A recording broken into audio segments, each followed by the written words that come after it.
U.S. President Donald Trump says trade talks are off with Canada. The reason, of course, that Ontario's anti-tariff ad running in the U.S. television networks. These last 6 months of negotiations have seen a lot of highs, a lot of lows. It's worth a moment here to just kind of sit back and take a look back. I want to congratulate him. It was probably one of the greatest comebacks in the history of politics. And I think Canada chose a very talented person, a very good person. Is there anything he could say to you in the course of your meetings with him today that would get you to lift tariffs on Canada? No. Why not? Just the way it is. This is the point at which a serious discussion begins. I look forward, not back, and I think we established a good basis today. The president will be signing that executive order today, and steel and aluminum tariffs will be going to 50%. We will take some time, not much, some time, because we are in intensive discussions right now with the Americans. But to further defend our auto workers, I imposed this 25% tariff. We've developed a very good relationship, and we're going to be talking about trade and many other things. I think we have different concepts. I have a tariff concept, and Mark has a different concept, which is something that some people like. We have all the cards. We have every single one. Economically, we have such power over Canada. I'd rather not use it. They did something with our tech companies today trying to copy Europe. You know, it's not going to work out well for Canada. They were foolish to do it. And so I said, we're going to stop all negotiations with Canada right now until they straighten out their act. It's very simple. Prime Minister Carney in Canada caved to President Trump in the United States of America. The Prime Minister called the president last night to let the president know that he would be dropping that tax. Part of the reason why we don't have a deal is that deal is not yet on the table. We haven't really had a lot of luck with Canada. I think Canada could be one where they'll just pay tariffs, not really a negotiation. The negotiations are at an intense phase. It's a complex negotiation, but the assurance for Canadian business, for Canadians, is we will only sign a deal that's the right deal, that's a good deal for Canada. And Mexico does what we tell them to do, and Canada does what we tell them to do. I haven't spoken to the president in recent days. We'll speak when it makes sense. We are working on something. We want to be very good to Canada. I like Carney a lot. I think he's a good person. What we're doing, again, is matching what the U.S. is doing. That's fair. It's fair to match what they've done. And it puts us in a better position to focus in on exactly those sectors. Will Mr. Carney be leaving Washington with a deal on tariffs? I think they're going to be very happy. I think the people of Canada, they will love us again. He's a good man. He does a great job, and he's a tough negotiator. So then what's holding things up? If he's a great man and you want to do a deal with Canada, why aren't you? Because I want to be a great man, too. Prime Minister Mark Carney is currently, of course, on his way to Asia, where he's likely to cross paths with Trump, and Carney's hoping to get some of these talks at least back on track. On specific transactions, specific sectors, steel, aluminum, and energy, and a lot of progress has been made. And we stand ready to pick up on that progress and build on that progress when the Americans are ready to have those discussions, because it will be for the benefit of workers in the United States, workers in Canada, and families in both of our countries. Conservative leader Pierre Poilievre was near Windsor today, the heart of Canada's auto industry. He says Carney has broken his promise to Canadians.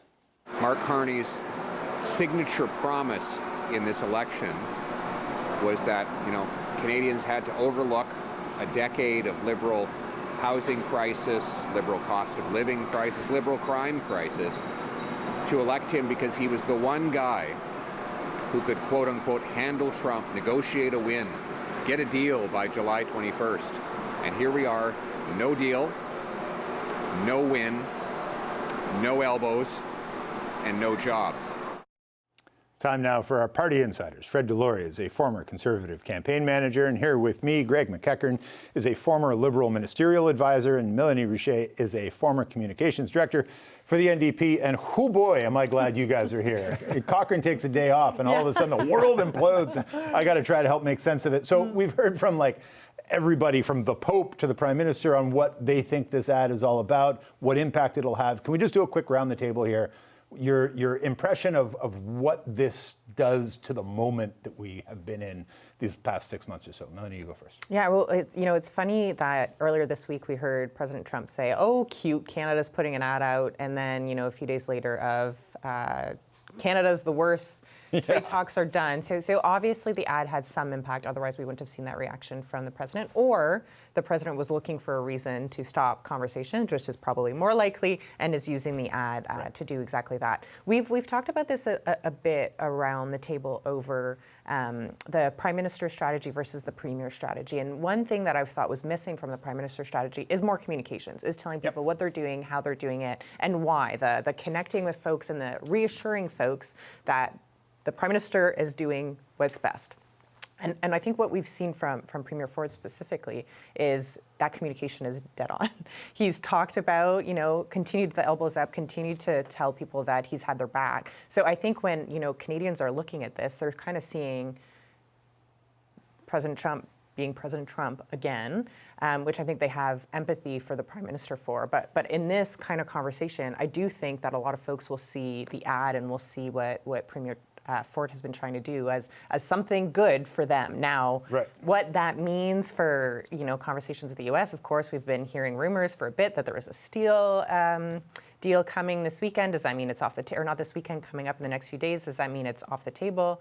Hard to say. But again, you're dealing with someone who kind of is looking for these things, I think, more than us doing anything about it. So on the one thing that I did want to mention from what the Prime Minister said this today in response to Donald Trump late last night, which feels like we're always Surprise Friday. It's the Friday dump. We're doing something else with President Trump. What I did like from what the Prime Minister said was, we're working with the U.S., but the second part of what he said was we continue to diversify, we continue to figure out what other relationships we need to work with. And while that may not be a poke in the eye to Trump, it's a reminder to Canadians that we almost need to stop being held hostage by this guy, and we need to figure out what other relationships better serve us. And I liked that part of his messaging because it tells people we're working on it. And it dovetails with his message from earlier in the week that he says he's going to double Canadian exports to non-U.S. countries. Yep. Greg, the ad, the moment, where do you think we're at? Well, I mean, just listening to the clips, Pierre Poilievre probably wants to send Doug Ford a thank you card because he was able to talk about something other than his comments about the RCMP. I don't believe for a minute that this is actually about the ad. And it's interesting how Donald Trump's view on free speech kind of wavers depending if it's critical or not of him. Ultimately, this got a lot more eyeballs on this ad. The American news channels carrying it. People are looking what Ronald Reagan said on tariffs. I mean, and if you go back, I mean, the Presidential Library talked about context. I mean, you can look at Harley Davidson was in big trouble in the early 80s. Yep. Japanese heavy motorcycles had a 45% tariff until Harley Davidson got back. A lot of the other stuff around steel were more around quotas as opposed to tariffs. The 5 people that advised Ronald Reagan on commerce and trade were very much in favor of international trade in terms of free trade. They slapped 100% tariffs on Japanese cars coming into. But if you go and listen to what he said, what Ronald Reagan said, he said what he said. For sure. Listen, and I don't dispute that. I stayed up at midnight last night watching the speech on YouTube because that's just the kind of nerd I am. But I genuinely think people should watch it. And I think if the only thing that comes from this is that more people watch that speech in its entirety, we'll be better off as a continent in how we think about trade and free trade and the challenges that it does face. Fred, the moment to you. What do you make of the ad and the reaction and the brouhaha?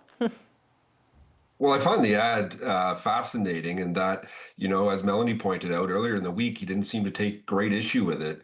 And now he is. And I'm wondering, was it more impactful than he's letting on? Was he hearing it from others that they're concerned about this ad?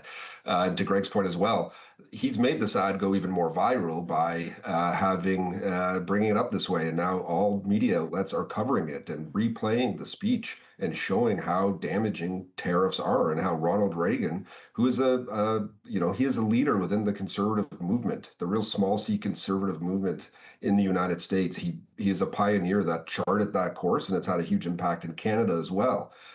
So if he has these strong views, I think a lot of people should be looking at what the impact will be on the American people with these tariffs. Also, World Series starts tonight, and Premier Ford has said that the ad will be showed tonight. Yep. He's pulling it back as of Monday, but it's airing tonight. Yep.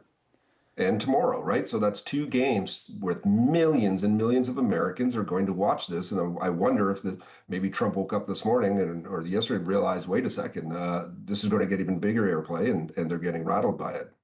So all three of you have brought up what Trump said leading into the turnaround that he's had on his reaction. And so we have the clip here because it's a remarkable thing to watch. Here's how Trump initially reacted to this ad. I even see foreign countries now that we are doing very well with taking ads. Don't go with tariffs. They're taking ads. I saw an ad last night from Canada. If I was Canada, I'd take that same ad also. But they're actually on television taking ads. But I do believe that everybody's too smart for that. I heard that the president heard our ad. I'm sure he wasn't too happy, but it's real because it was coming from the best president the country's ever seen, Ronald Reagan. So the timeline here is really interesting. The ad started running on October 15th. On October 21st, that was Trump saying, I'd have done the same thing. October 23rd, 5 to 8 last night, the Reagan Foundation comes out and says it's a copyright issue. They can't legally use stuff. I don't know what the argument was. And then Trump puts out his statement. Paul Wells had a fantastic piece in his Substack today pointing out that between all of that, between the ad starting to run and the Reagan Foundation reacting, Eric Trump spoke before the Reagan Foundation in California. What do you make of the timeline here? And I don't know what to make of the Eric Trump stuff, but it does feel like somebody said, "Hey, boss, this is a problem." Totally, and I think we saw some folks talking today about how the foundation may also just not want to upset the Trump administration because of cuts and attacks and people getting fired. Exactly. Seemingly, when he was going after even President Obama and saying President Obama should be in jail, like it just kind of feels like you don't necessarily want to get in his crosshairs right now. So timing-wise, I think it's interesting. I think what you said about, or what a few of us have said about the World Series starting tonight and that ad being pushed even further than what we saw in the last however many days since it's been aired this month. I think it's hard to dispute the words of President Reagan, and it's hard to look at that ad and think, oh, this is a good idea. So I think, timing-wise, it's a little bit fishy, right? But again, I would like to think that it had impact, and I definitely think it does because I don't think the president sees the ad unless it has impact. And he's one of those people who, like, even when he talked earlier about how, they put out an ad, it was almost like he was proud. Oh, I'm pissing them off. I've elicited this response. Look how good I am. I've gotten them to do something, and then to turn around. I think he's hearing about it, but I also, again, I feel like the president does these things whenever he wants to throw a wrench in the plans, and I think that's very likely part of it too, as it relates to timing, because we were hearing that a deal was coming or that we were close. Again, the expectations game is a tricky one, but funny you mentioned presidential children because there are 3 surviving children of Ronald Reagan. 2 are from his later marriage with Nancy Reagan. They are considered to be more progressive members of the Democrats, but also keep in mind that Nancy Reagan had a position on stem cells that was to the contrary of the Republicans. I think she even maybe spoke at a Democratic National Convention on this, if my memory serves. The oldest son has said inconsistent things, Michael Reagan, on this. He had a bit of a right-wing radio show for a while, but even he has trouble trying to parse all of this, what's attributed to his father and trying to support, because they're all scared of Donald Trump. But I think there is something to this. Americans like dynasties, the Kennedys, the Bush, the Trumps, I think really, the boys really want this. In place of your dad's love, maybe you can become elected a congressman or something, I guess. But I do think that for the Ronald Reagan, the library and everything else, this is not really the direction that was going in. And it is a little bit frightening, and I do think it's going to cause some problems because there are a lot of people, like I think of the Cheney family, that are very offside with the Trumps, but would have been very onside with Ronald Reagan, very onside with everybody that served through the 80s. George Shultz is somebody that's referred to a lot as a Secretary of State for Ronald Reagan, who was very much pro-free trade. That side of the Republican Party is not going to be very happy with this. They're all hosting podcasts at the Bulwark Network, aren't they, Fred? I wouldn't know. I have no idea. But I mean, to the core of it, though, like, there is this sort of Republican Party reptile, P.J. O'Rourke's old book, about like there is, and this incident exposes the schism in the conservative movement in the United States that they've done a very good job of papering over. Does it risk boiling up here? Well, look, the Republican Party is led by Donald Trump right now, and it's his ideology, whatever you call that, whatever that has replaced whatever conservatism once held there. I think many would argue that Trump is not really a conservative. And so when we see him going and doing things like this is just what that party is right now. And will it be able to get back to its more conservative principles down the road? That will remain to be seen after he leaves, or is this the new GOP, the new Republican Party? Is this just how they're going to be moving forward from now on?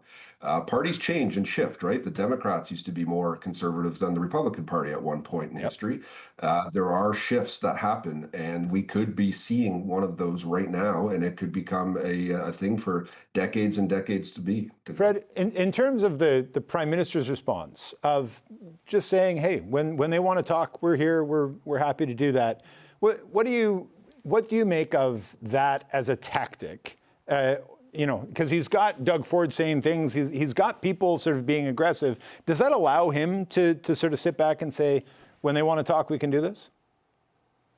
For sure. He's developed this strange friendship of sorts, and maybe that's too strong a word, but some kind of a relationship with President Trump. We've seen recently, just a few weeks ago in the Oval Office, they were quite chummy. So I think the Prime Minister's done a good job on that and keeping that relationship as strong as it can be. And you can have the premiers like Premier Ford and others come out and do different things.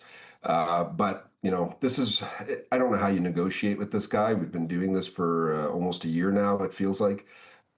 Keep just changing the story or changing the game every few weeks. But at the end of the day, as Pierre Poilievre did say earlier, did point out, this is the main core of why Mark Carney was elected. So he's going to have to show something soon on this. And I know it's tough what he's doing, and I know he's got a heck of a job in front of him, but politically he is getting into that territory of great risk if he doesn't start showing some kind of real progress at some level. And just having these meetings and then things blowing up not long after isn't the progress I think we're expecting or hoping for. It's not about the ad, though. It can't be. I mean, it's kind of ridiculous. And so you're starting to wonder if this is just about chaos all the time. Were we getting to a point where we were saying no to some things and it was starting to annoy Trump? Is that what it's really about? I don't know. I mean, look, it's not lost on me, thanks to my younger brother, that the governor of one of the state that one of the teams is Gavin Newsom, the premier is Doug Ford. That's kind of delicious, and that's going to be really I enjoy the fact that Donald Trump has he has a big hate on for both of the places where these two teams are fun. I think that's. Are you trying to find ways to make me actually like the Dodgers? Because that's not going to happen. No, I am definitely not. What's your take on the risks that Fred, I think, quite rightly laid out? Yeah, I think that's right. I think we're seeing that in public polling, too, that we're seeing folks start to question, not necessarily that the Prime Minister is the right person to manage this, but they're starting to question his tactics and whether or not his tactics are working, because I think what they're seeing is us continue to cave to what President Trump is asking us to do, and we're not really seeing anything on the flip side. And I think that's why you're seeing Premier Ford take the position that he's taking, Premier Carney take the position he's taking, Premier Eby take the position that he's taking. Those are not folks who, Premier Carney and Premier Eby obviously agree on a lot of stuff, but it's not necessarily folks that you find as natural allies. But I think they're seeing the public sentiment, and I think the public sentiment is, you're asking us to be elbows up, and we don't really see that play out in the same way. So I definitely think that there's a risk if we don't show something good soon, because folks really have, like, this has been such a cool rally cry across the country of people leaning in and finding ways to work together to beat this, be it, you know, we're drinking wine from different places, or we're shopping elsewhere, or we're going to Halifax this summer instead of going to the States. I went to Halifax twice instead of going to the U.S. this year. I haven't been to the U.S., and I usually go a few times a year, Fred right? and I say, So spend Fred, your yeah. money in Nova Scotia, yes. But you know what I mean? Like, people are doing that, and they want to see their government either deliver something or take the same kind of approach. So I think the risk absolutely is real that if we don't see something soon, or we don't see those other things pay off, those deals with other countries or the interprovincial trade barriers falling down, if we don't see that in a more concrete way, I definitely think that there could be an impact on the Prime Minister. Jean Charest talked about the international travel that we're going to be at these two summits in Asia as really good moments to get away from your people and hallway conversations. I would have thought yesterday morning that the most important conversations were going to be with Korea and China and Japan. Is now the most interesting or most important thing that Mark Carney can do is get away in a corner with Donald Trump? Yeah, as Fred pointed out, that was a pretty good Oval Office meeting, and they seem to click. To Mel's point about blame, this is Doug Ford's, and I have a lot to criticize Doug Ford on, but I don't really think that the ad was the thing that was the tipping point for this. Right. Not at all. 15 seconds to you, quick, Fred. Oh, quickly, I'll just say what a great opportunity tonight to really lay the smackdown on the Americans by beating them in their own pastime. So go Jays. Go Jays. Go Jays. Thanks, as always, to the three of you. It's great to have you on, and it's great to have me in the chair to do it with you, so I appreciate that. Thanks to you all.